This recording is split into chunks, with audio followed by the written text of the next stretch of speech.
yalla hawdin sawaba naam docteur jon lang udditande kadi hikkiɓe ɓen ɗo naam ɓeɓe numéro mum sakkitori ko 75 97 salamu aleykum wa aleykum assalam wa rahmatullahi wa barakatuh on jarama docteur no jenti on ɗo salamu aleykum docteur min ko lamda ko yowiti ɗo hara ko yowi wano honno inte si fano si fatunde waɗi kamen ni yimɓe ɓen hara ɓe to innude on tigi muññoyarlo ɓenna haray on torama on honno enete ko muññagol fi Allah e nulaaɗo ma ɗum wano goɗɗo sino jeejude goɗɗo on tigi waɗanmo hunde ni o inna fi Allah e nulaaɗo mi anda si tawi hara ɗum ɗon hara ko yowiti e shirque masi wona honɗon masi wona kañum ngol ɗon ko e shirku to so ko on jeeya fi Allah e nelaaɗo waɗna hunde kaari fi Allah e nelaaɗo ɗum ɗon wona noon haaniri mo waawi wiide fi Allah e fii ko yiɗuɗaa nelaaɗo kon fi Allah e fii ko ɗoftiɗaa nelaaɗo kon fi Allah e fii ko yani ko yiɗuɗaa nelaaɗo kon ko iwtirɗaa ɓaawa makko kon waɗna hunde kaari ɗum ɗon haray hino dagi kono hiɓɓindirgol fi Allah e nelaaɗo ɗum ɗon haray koye shirku to so kon jeeyaani ko ɓuri ɗum ɗon bonde kon ko wiigol awa en toriki Allah en fattike Allah e nelaaɗo ma en toriki Allah en fattike nelaaɗo ɗum ɗon kanko shirku molanaɗo ɗum ɗon wolataake few ma wiigol si Allah e nelaaɗo on jaɓi ɗum ɗon kadi wolataake ɗum ɗon haray ko konti e shirkuji ɗi nabi sallah sallam no haɗuno sahabaɓe wonugol ɗum ɗa wawi wiigol noon si Allahu hoddiri tawi hawri e faale ma hawri e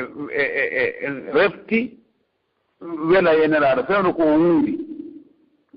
si Allah hoddiri refti an kadi a newni fewno ko nelaaɗo wuuri haɗa sahabaɓe no wawno wonirde no kono enen hannde kadi ɓay na nelaaɗo newnanta en hannde kadi piiji ɗi fof ko Allah woni ko hoddita ko Allah newnata ko Allah ɗaɓɓeten yo newnan en ko wiyeten ko si Allahu hoddiri si Allahu jaɓi kono nelaaɗo alaa to mbakindirtaake e Allah few haray wiigol ɗon mi torike ma fi Allah e nelaaɗo no ɓowri e ɗenɗe meɗen kono ɗum ɗon haray ko sirku to soo ko on hanaka wowleede nam nam ara mi udditani ɓe maketeɓe nene Isat assalamu aleykum waaleykum salam wa rahmatullah nam docteur ene jentiɗo awa assalamu aleykum docteur waaleykum salam wa rahmatulah barakatu haji mara toon alhamdulillah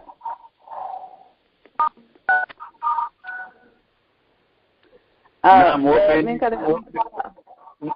namu na maake min woɓɓe maaki ga ko on sonnaɓe kelduɓe wakkiliɓe o ha o emi jarno mi weltano mi duwano yawa machallah Allah waɗɗum yo Allah yoɓon ko moƴƴude Allah tabintinnen e hoore goonga kan o wurnange ɗum o waɗa e ɗum kadi hawten ka aljanna ɓurɗo towde mi weltani o moƴƴi awa bisimilla awa albarka hari mi faala landagol ɗo mi nanno e maku sasi ɓe goo ɓe maaki si par exemple min komi gollowo e fabrique nan joni noon min ni komi gollowo e fabrique joni noon mi juula e fanaka suudu simi naata e golle ɗen ok ne ɓeɗe yante ɗon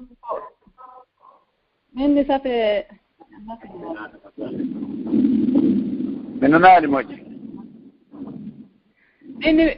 min ni komi gollowo e fabrique joni noon mi juula e fana on simi naata nde miɗo yaltoya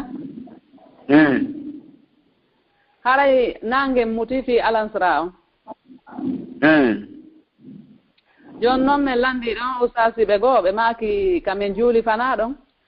meɗe wawi julde ɗon alansara ɓayi haray waɗu toon no yoni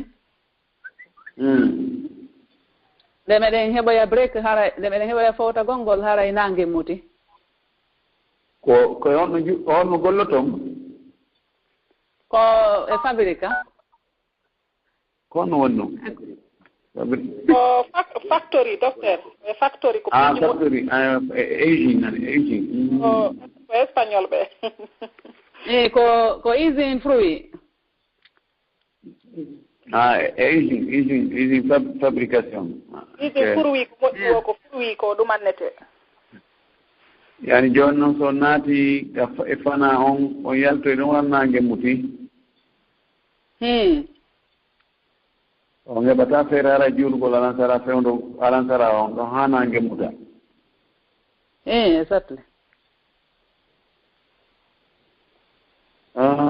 hawtugol ɗon hakkunde fana e alansara taw si ɗum ko nganto newnugo mi anndi ko ɗe hawtu noon fana e alansara on mana si ɓe naata mana joɗde natton ɗon hara fana on heewi kono alansara on hara heewaani nde ɗon yalto hara alansara on feƴƴi mi aranange mutina ɗum makko ɗon ko ɗon tigi jooni noon on faala hawtugol fana on e alansara on ɗon jamu tan ɗin juulon ɗon on tumati so naati continue on ɗon ha nde on yalto yara haysi nange muti kono hara on ardinino fana on komi anndi ko newnana hawtugol hakkunde wagutuji ɗin ɗiɗi on anndi julde ɓe julde no waɗi wagutu muɗum ko Allah daali inna salata kanat ala almuminina kitaban mawɓuta julde nden no farli e hoore julɓe ɓen no waɗortina kadi ko honde fuɗɗoto ko honde haaɗata saban julɗe ɗen wagutuji muɗum no juuti wono fana on lannata ha alansara hewta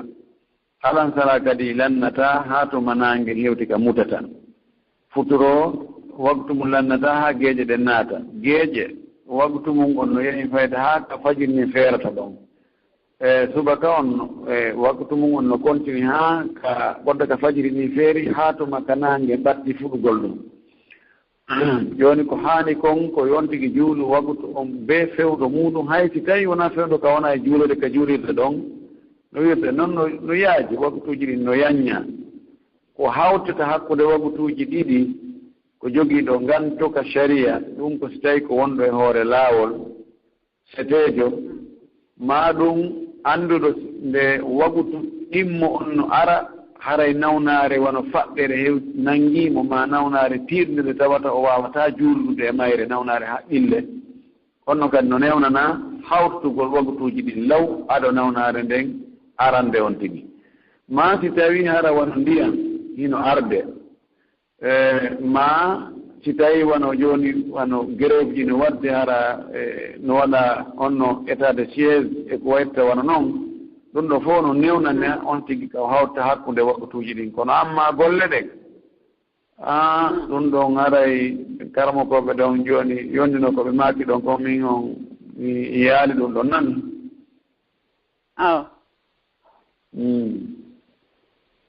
jarama yo Allah yoɓan ko ɓuuri moƴƴude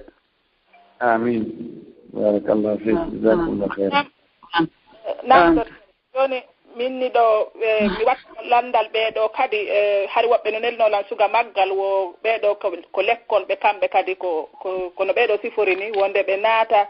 ka classe haray ɓe juuli fana on ko 13 heures alansara on ko 15 heures wo noon haray ɓe naata ka classe haray no lutti 10 minutes ɗo yo alansara on naatude yalli hiɓe waawi juulude ɗon si ɓe naata ka classe par ce que si woti no waawi hara no lutti 10 minutes ɗo yo noddine wos tawi hara noon ɗo yo noddine ɗon 10 minutes est ce que haray waɓuto on naati hasana kajatu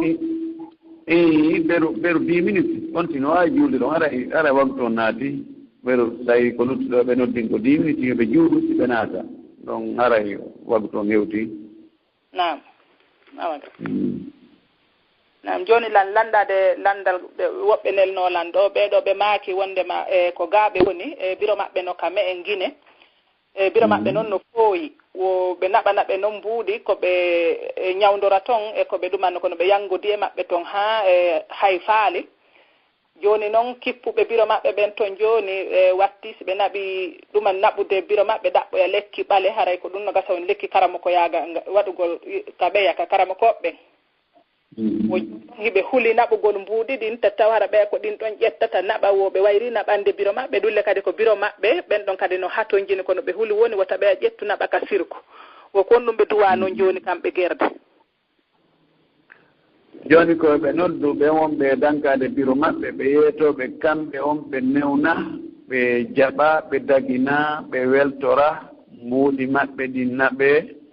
ɓe ɗaɓɓiroygol lekki tawa ko laawol shirku ka karamo ko ɓe yettotoɓe ɓen siko ɓen ɗon windoɓe waɗa katime ma waɗa sifa ko waytawal noon ɗum ɗon haray dagaki few kamɓe on haray ɓe newnanaɓe ɗum kono yo ɓe addanɓe tun e hoore ɓe waɗna ɓe on condition ɗon on charte ɗon miɗo naɓande on ɗon mbuɗi ko ñawdiron biro meɗen ñawdireɓe lekkele dagiɗe ɗen ka médecine ma ka mocciroɓe alqur'ana e du'aji nelaɗo sallllahu alayhi wa sallama ma hara ko ñawdiroɓe ceɓe e ɗaɗi e haako ɗum ɗo fof hara ella ala men hara jawdi andi no wawi naɓeɗe e ɗum ɗon kono amma ka ɓe windoɓe e naseele winda tawa shirque o nder to min on haray mi yarlaaki so on ƴetti jawdi anndi on naɓi on ñawdiriɓe ɗum ɗon ɓe adda jawdi ɗin e hoore ɗum ɗon nam haray ko ɗum ɓe haani wadde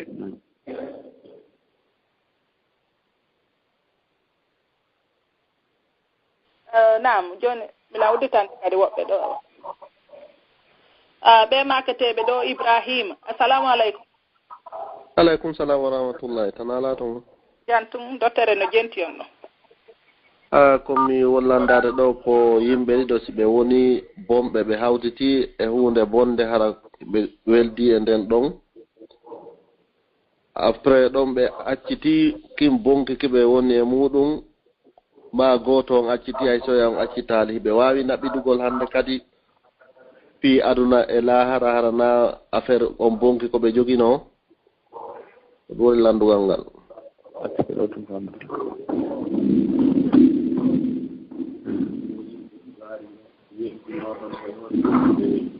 anike kananaki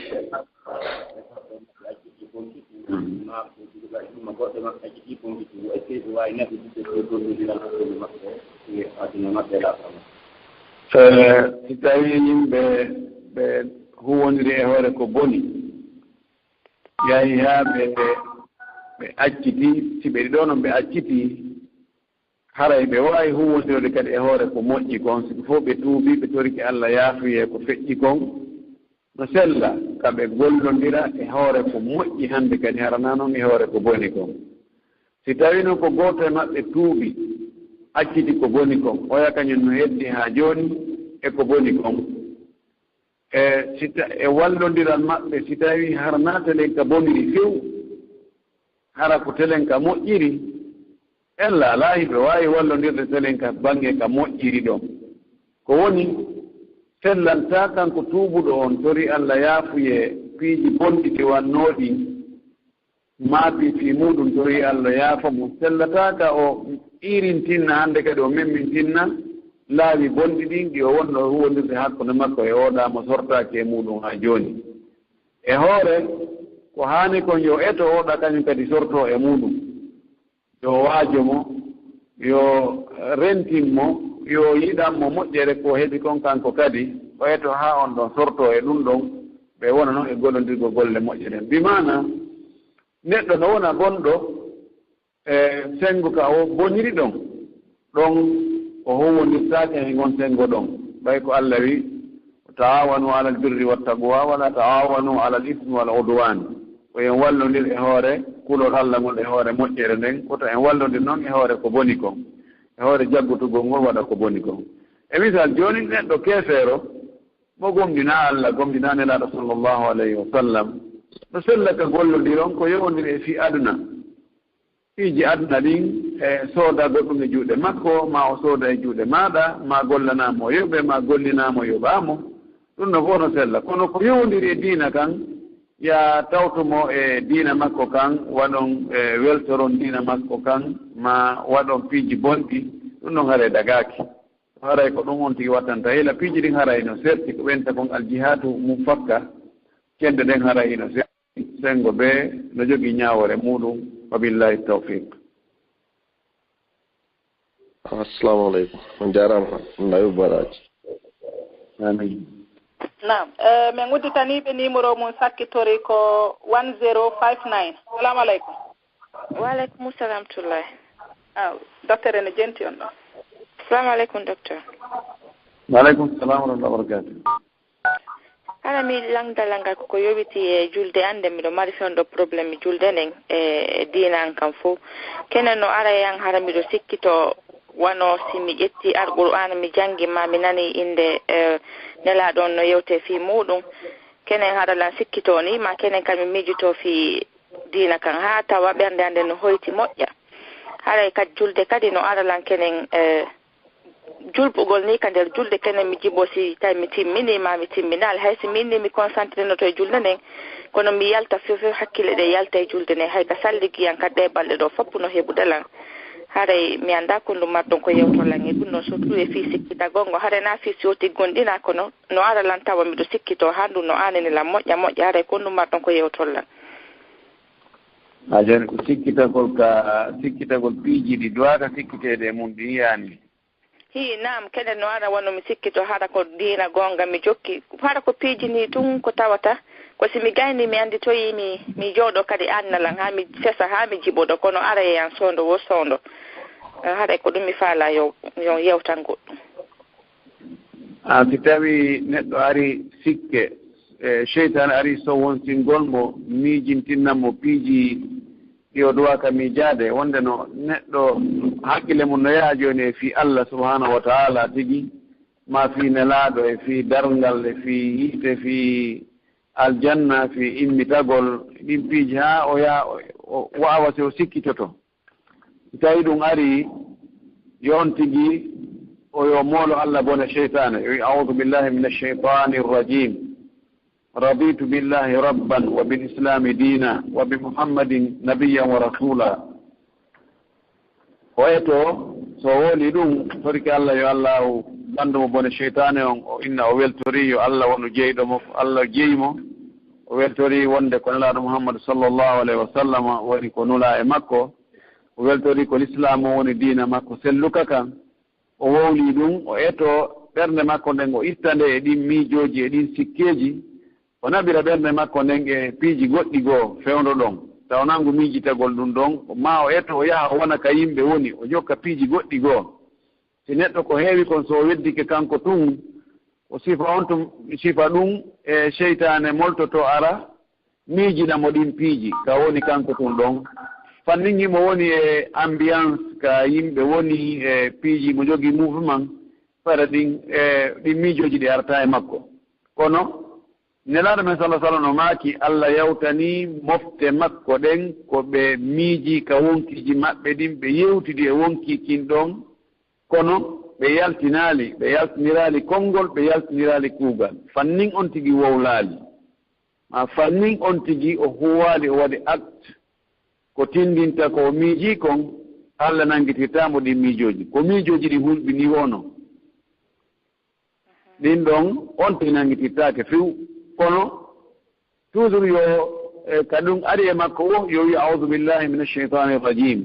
raditu billahi rabban wa bilislami dina wa bi muhammadin nabiyan wa rasula aray on tigi ala bakkata e hunde ko miiji kon en torki Allah yo Allah tabintinno en hoore diina o witta sikki chaque foppo e ɓerɗe meɗen wa billahi tawfiq amina ya rabbi ha on jarama ara